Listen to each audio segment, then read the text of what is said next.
So what keeps you going throughout the day? Well, a good breakfast start morning and a healthy lunch, those are a big part of it. I like my healthy cup of coffee. Keeps my code going very smoothly. This is making me thirsty for coffee now. Okay, how has the day been going so far? It's been going well. I've gotten some 3D models done and some design documents. It's going pretty well. How about you, George? I think it's looking more like maybe a 2 coffee sort of day, unfortunately. Have you changed any habits over the years? I think you're drinking less coffee lately. I am attempting to drink less coffee. Unfortunately, the bigger cups are a little unwieldy, so saying that I only drink 1 cup a day and having it gigantic is a little tough. So yes, I'm trying to become healthier in my lifestyle. When designing a fun video game that is also based on these historical situations, how do you balance the two?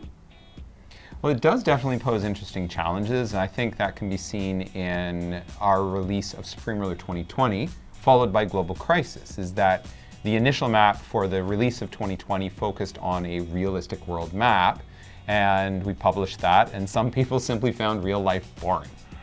That the fictional global crisis of an amped up world, aggressions starting to break out, conflict, strife, all these things, simply seems to play better with the community. It's actually interesting because when we try to make things crazy, people say we've gone too far and it's not realistic. Like, for example, Trump rising, no one would ever believe that stuff would actually happen. It was a joke. It was a joke. I mean, it couldn't possibly be that extreme. And in fact, I think our game is actually even more believable than real life. I think so. Do you ever tweak any values to make the gameplay more interesting? Lots of time. We will make decisions on either what we think will be seen by the year 2020 or the 2020 scenario that's going to give us the most interesting take, the most playable thing. I guess the other thing is if it detects it's a multiplayer game and one of the players is George, then that player gets a bonus. That explains it. Oh. Are there limitations in representation? There's always been some limits, that the map itself omits Isle of Man, Liechtenstein, I feel like there was another, Monaco, that there are some regions of the world that are just so small geographically, they can't fit within the scale that we represent.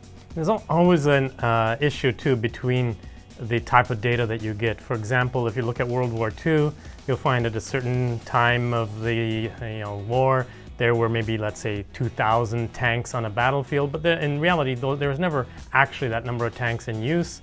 Either they were in reserve or didn't have fuel or they were broken down. So the question is how we balance between what some people expect as the statistics reality and the reality of how it plays out and how the game can actually play. And sometimes we have to also just look at gameplay itself, what makes the game a little more fun, a little more manageable, and make compromises that way too.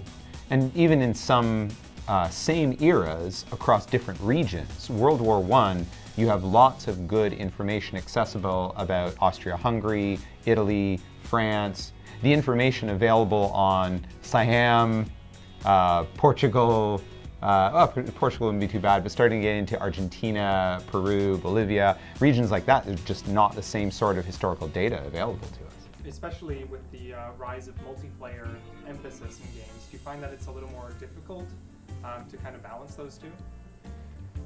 It certainly creates some challenges, but there, honestly, we rely a little bit on the modding community. That one of the big multiplayer groups that we've seen, and I've had a chance to actually connect with 1 or 2 of their games, that group nowadays plays a modded map of their own. And that group of 6 or 7 people have added a bunch of units, events, tweaked relationships.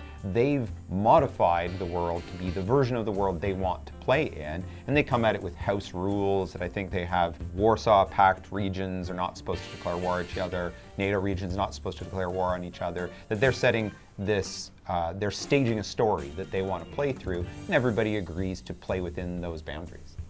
And we've certainly added a lot in just the last year or so to the multiplayer engine of the game. Things like save game transfers, more of the Steam matchmaking, things like save game transfers, Steam matchmaking, and so on.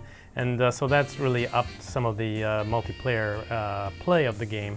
And that hopefully we'll see more of that in the future too. So as George finishes consuming his coffee,